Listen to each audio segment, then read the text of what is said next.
Hello, everyone. This is Chanel Pinto, and you're listening to the All About Sentiments podcast. Our guest here today is Khushbu Gandhi. Thank you so much for joining us, Khushbu. You're most welcome. To just introduce Khushbu, she is an immigration advisor and she is a part of Best Visa Solutions. So, Khushbu, please do a little introduction of yourself. First of all, thank you for having me here today. My name is Khushbu Gandhi. I'm a licensed immigration advisor. My business is Best Visa Solutions, and we are based in Oakland, precisely in South Oakland. So basically, we provide an immigration advice on various immigration matters, and this includes various work visa, residence visa, employer accreditation, job check, and many more other applications such as Section 61 IPT appeal. That's what we do it. And the best part is that with us, we always provide a free consultation to anyone who need quick information or has some confusions. So you're always more than welcome to give us a call. There's no charge to get a quick free immigration advice. That's about us. Awesome. And what is the number that people can use to contact you? People can call me on 02262136654. Okay. And they can email you as well. And I think you have an Instagram account, so they can message you on there as well. Yes, exactly. They can also contact me on Instagram. The number that I've given is also available on a WhatsApp. That is 02262136654. People can also give me a call on a WhatsApp or leave a message. You can also email it to us on a khushbu at bestvisasolutions.co.nz. And yes, Facebook, Instagram, lots of way to connect with me. Awesome. Thank you so much for that. So, to all the viewers that are listening, if you do need any help with visa, you can go to Khushbu. She can help you, and she and her team will be able to assist you with all your visa queries. Because I've seen that Khushbu has helped heaps of immigrants with their visa. Because you do post success stories, so that's amazing. But we will go through a few things just in a minute. So, my first question to you is, please talk to us about the recent changes that Immigration New Zealand has published. So if we can just go through that. Absolutely. So in 2024, there has been two major announcements that were made. One of the announcements were made in the month of April, and that was in line with the AEWV policies and time frame. And there was another announcement that was made recently in the last week of June 2024, and that was in line with the partners and dependent visa for AEWV visa holders. So these are the two major changes that has come up. To give you more detailed information, I'll just start with where it started. So in July 2022, that is where the country started the accredited employer work visa. And initially, when the accredited employer work visa commenced, there were no such requirement in terms of work experience or qualification. There were very simplified requirements to be met and come to New Zealand on a work visa. Initial work visa was for the period of 3 years on AEWV with the median wage rate. And after June 2023, immigration, precisely after 21st June 2023, immigration announced that they are going to introduce a 5 years accredited employer work visa. And that eventually executed in the month of November 2023. That is where immigration started granting accredited employer work visa straight away for 5 years to any accredited employer work visa holder. Then the 2024 started, and the real turnaround table started happening in the country.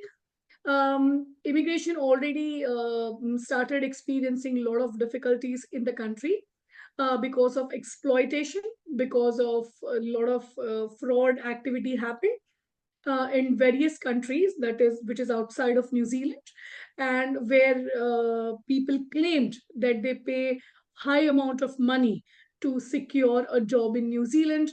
They paid high amount of money to secure a work visa in New Zealand. These kind of information started coming up in the market, and there were also a couple of big instances captured by media in New Zealand, where a lot of people were living under one room in a extremely poor condition, and they were not being paid rightly, they were not being treated rightly. And that is where the media picked up the point, picked up this topic, that what exactly happening with AWE.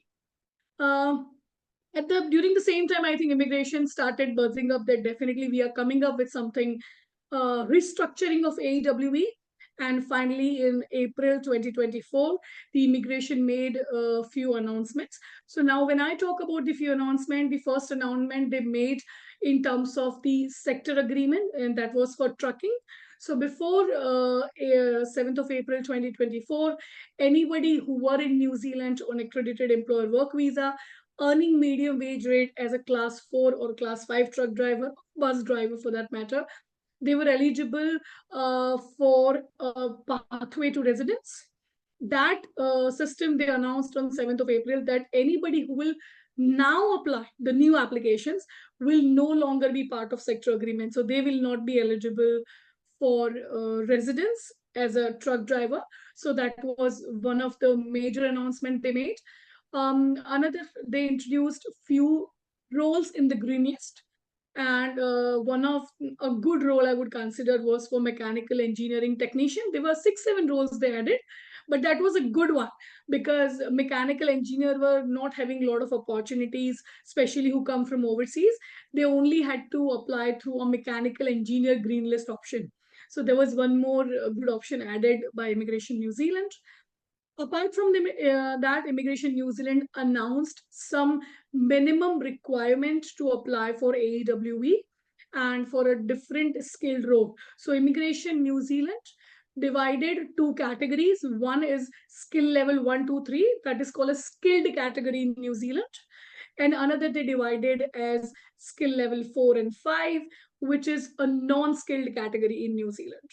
Immigration announced that anybody who wants to come to New Zealand now in a skill level 1, 2, 3 role, they will require to have a suitable requirement from, of course, the employer. So say I'll go with an example rather, Yeah. that somebody who would like to apply for a retail manager role. Okay.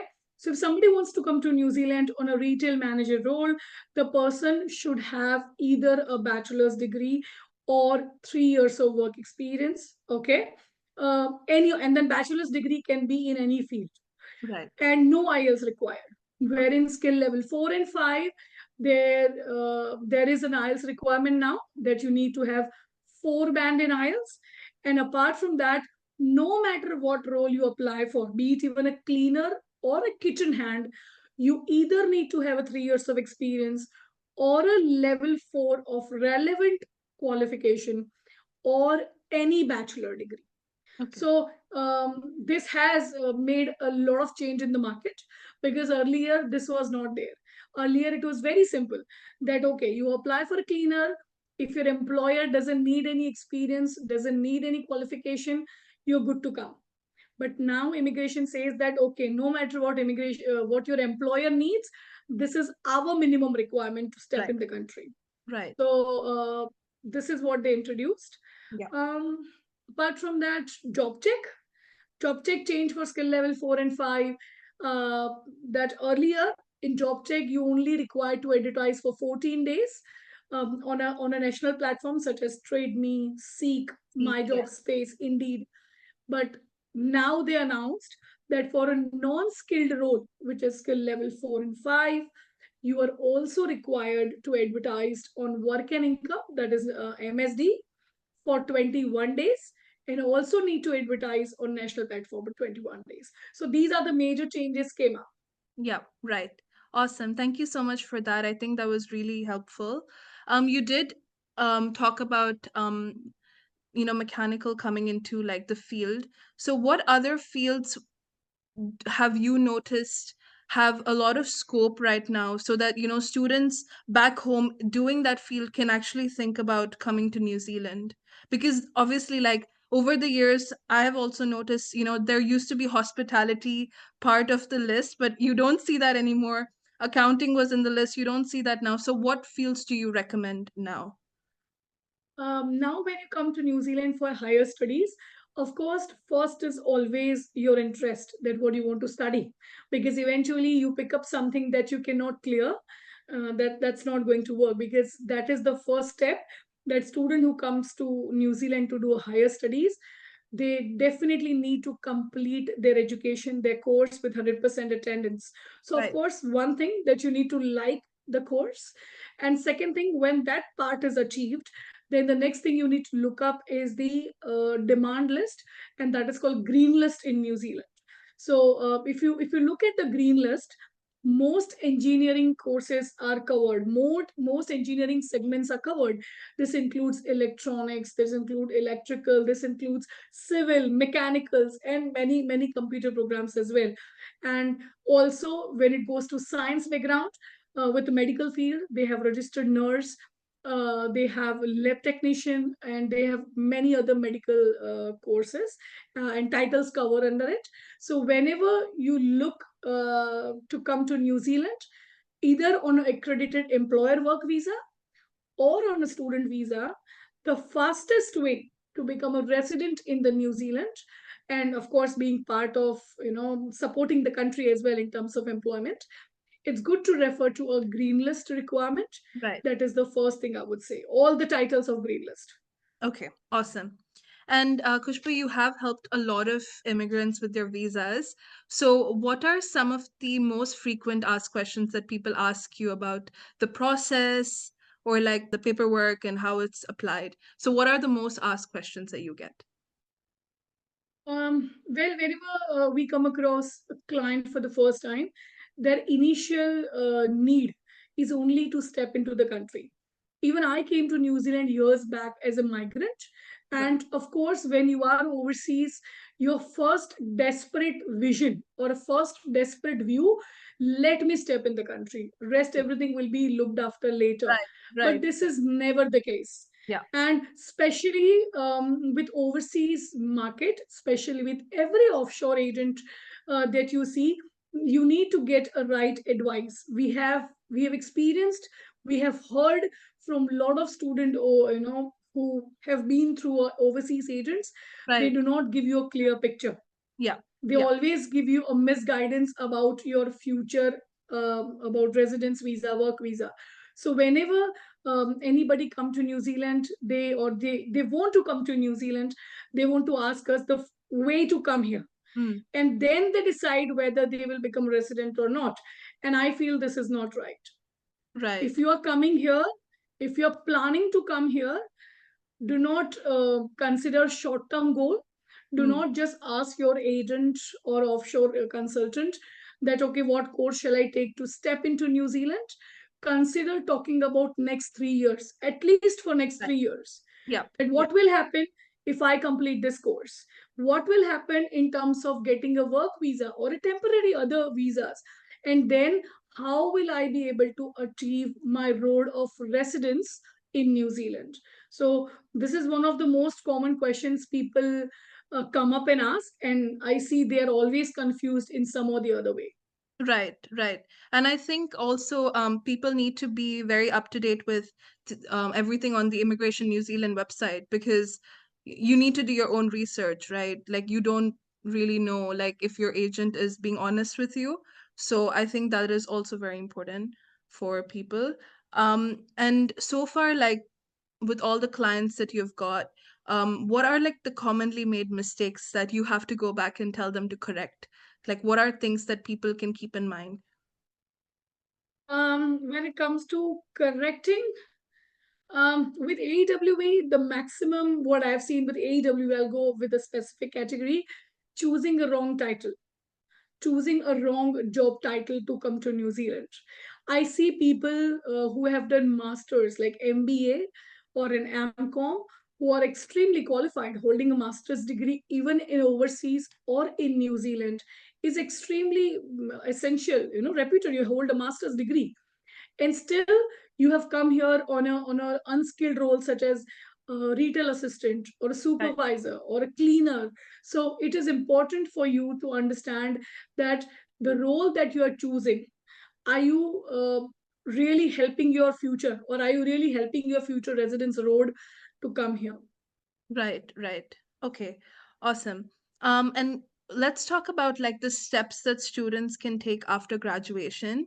So, I have heard of the open work visa. Is that still the same? Yes, but there has always been a changes come up with.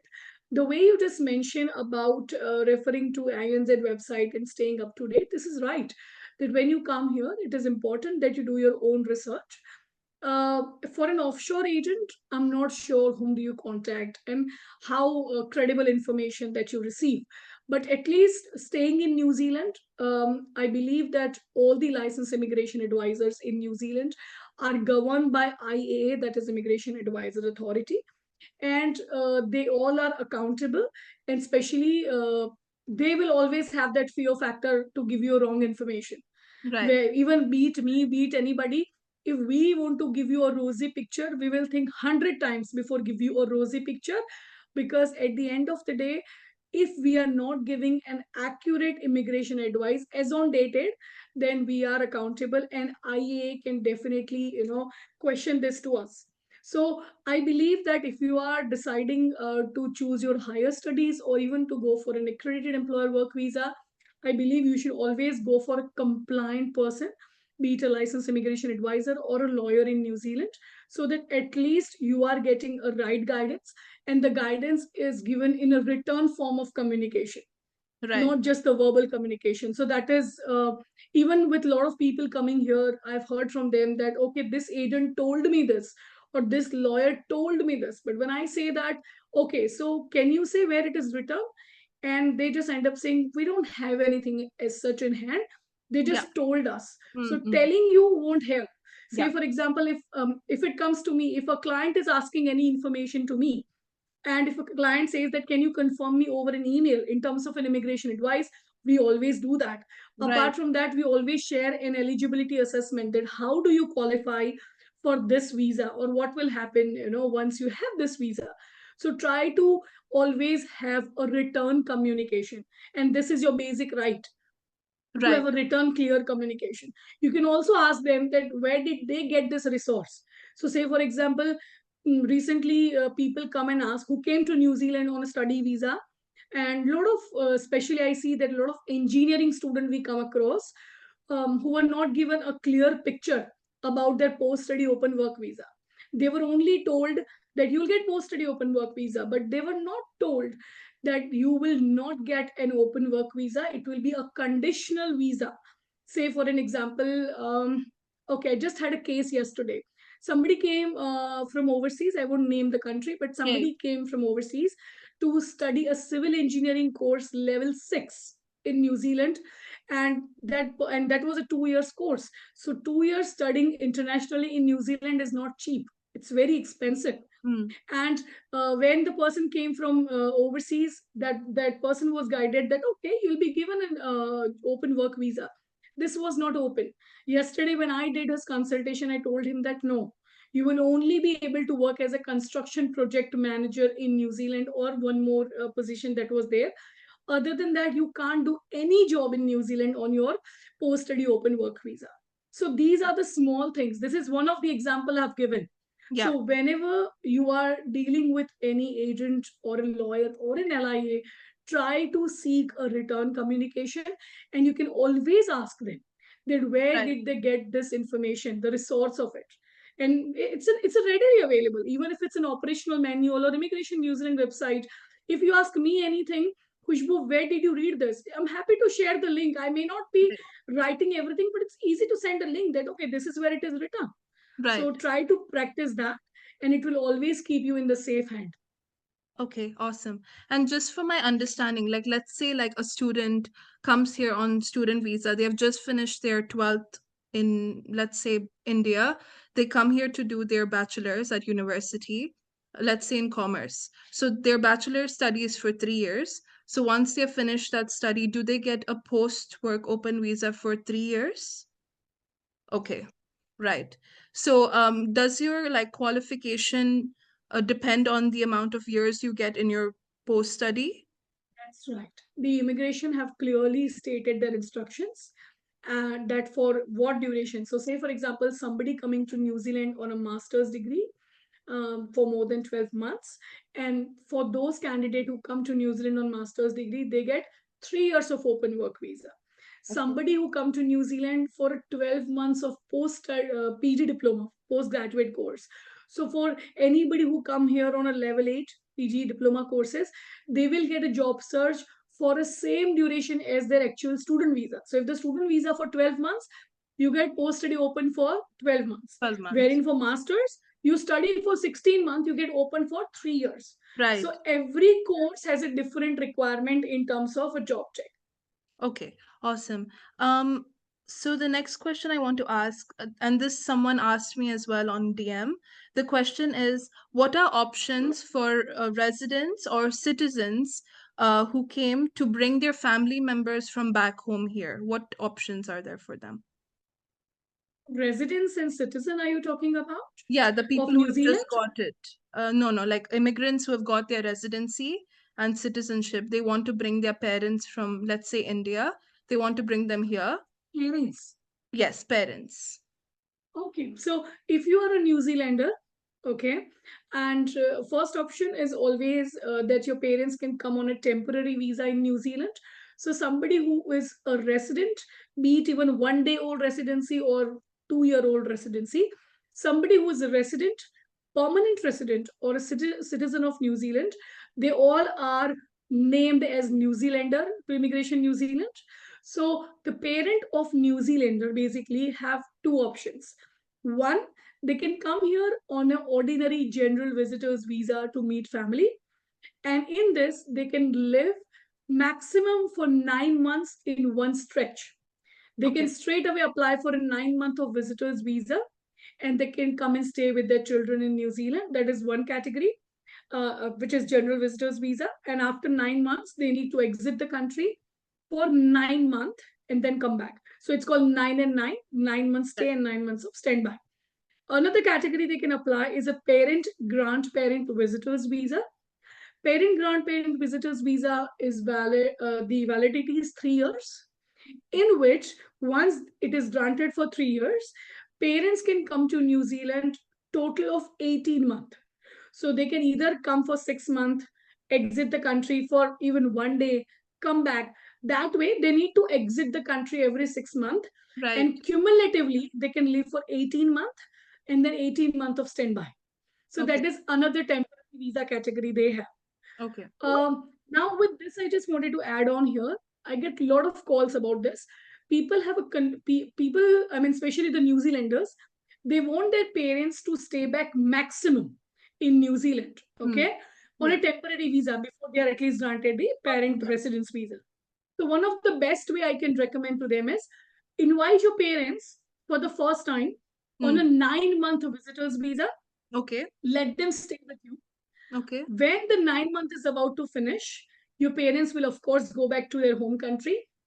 As soon as they go back, they don't need to wait for 9 months to reunite. Right. Immediately, we can apply for a parent grandparent visa because they both are a different category. Right. Though Right. they are a visitor's visa, but they are a different category. Yeah. And once you apply parent grandparent visa, it takes about 2-3 weeks, Yeah. and that will be granted for 3 years.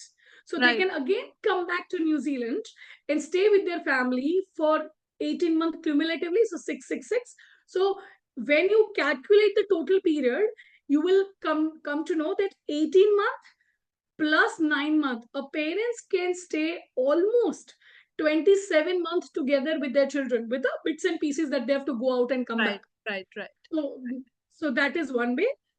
This is the only temporary options people have. Now moving on to the residence visa for a parent category. Now for a residence visa, the foremost, there are two requirements to be met for a sponsor.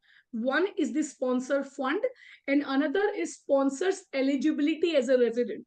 So anybody who's in New Zealand as a resident or a permanent resident or a citizen for 3 years, only they can apply for an EOI for their parents.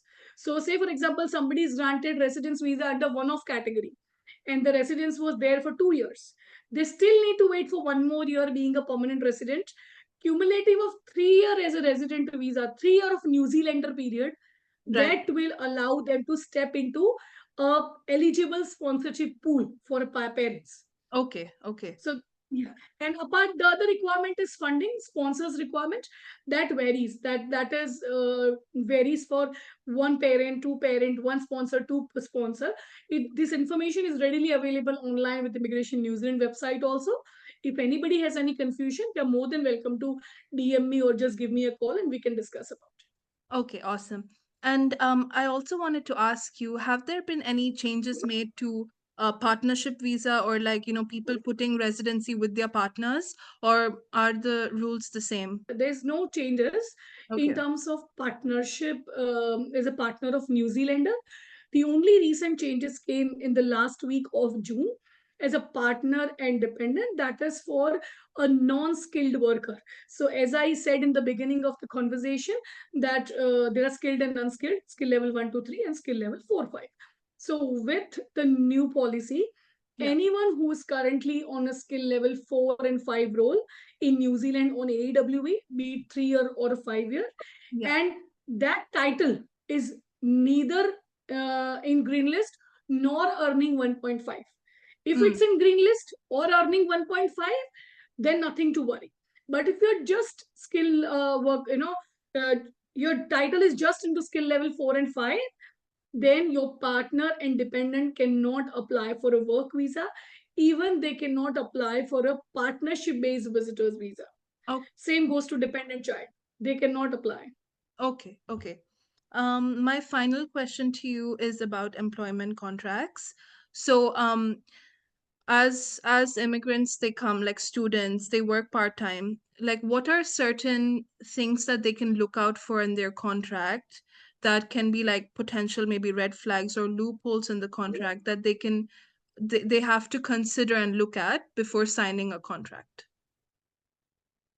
First thing that I have heard a lot from the client, when people come on a student visa, they just start working wherever they get a job. They don't bother about the employment contract. That is the biggest mistake.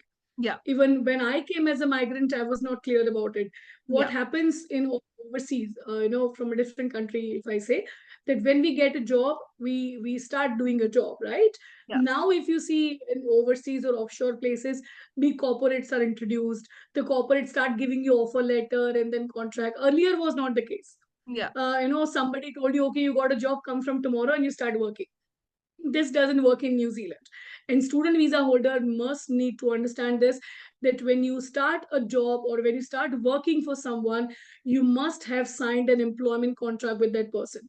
Right. No matter what kind of an employment you are into, be it a casual employment, be it a part-time, or later be it a full-time Yeah, or a fixed term, no matter what is the type of the yeah, contract has to be signed. That is the first thing that they need to understand. yeah. And of course, in New Zealand, no one can earn less than minimum wage rate. Right, So you need to always be updated on this, that your wage rate is not below the minimum wage rate. That is one thing. And also, as a student or as AEWV holders, you need to read through the contracts right, thoroughly before you sign it. I mean, every clause of the contract is most important, but something that which is which cannot go without, or something that you need to use it in daily life, that is your place of work. Okay, that are you working at the same place which says the place of work in the employment contract?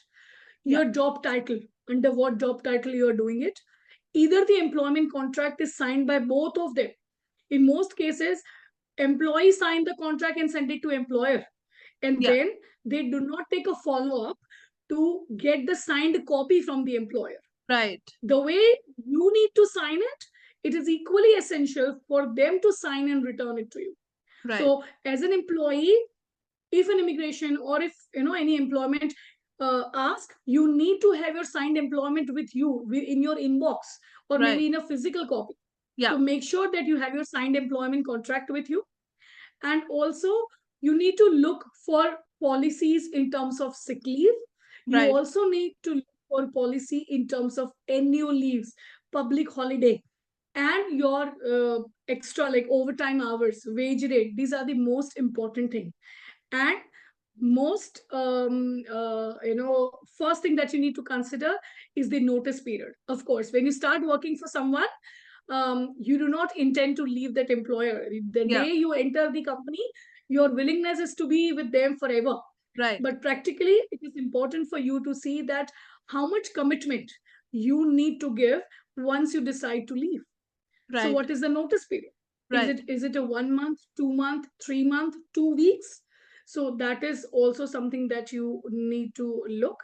Other parts are also equally important, but yeah, these are the major things that cannot be ignored. Awesome. So those were Mm. all my questions. Thank you so much, Kushbu. This is so helpful. And to all the And viewers, I think it's really good. And just one thing I wanted to add, of course, employment is not something my area of expertise. I'm an immigration advisor. Yeah, But in New Zealand, the best part is for every information, some or the other way, there are free legal services available for you. If right. you're stuck, if you have any questions on your employment or anything that you're not clear with, you can always call. There is a toll free number of employment. You can just Google it for the government body. There is a toll free number given. Speak to them. Do Yeah, not feel suffocated inside. Similarly, if you have a questions about immigration, you can contact the immigration contact center. You can contact immigration advisors, lawyers to civic immigration advice. So yeah, whenever you feel suffocated, you are in a safe country. You right, always have access to everything, yeah, and you don't really have to pay from the pocket for anything and everything. There are options available which you can seek, the help you can seek. That is only thing that I would recommend everyone, that don't feel suffocated or confused. Rather than being confused, it's easier to ask people. right, right. Yeah. No, but thank you so much. And I'm sure this will help so many people who are here, who are thinking of coming. So thank you for your time.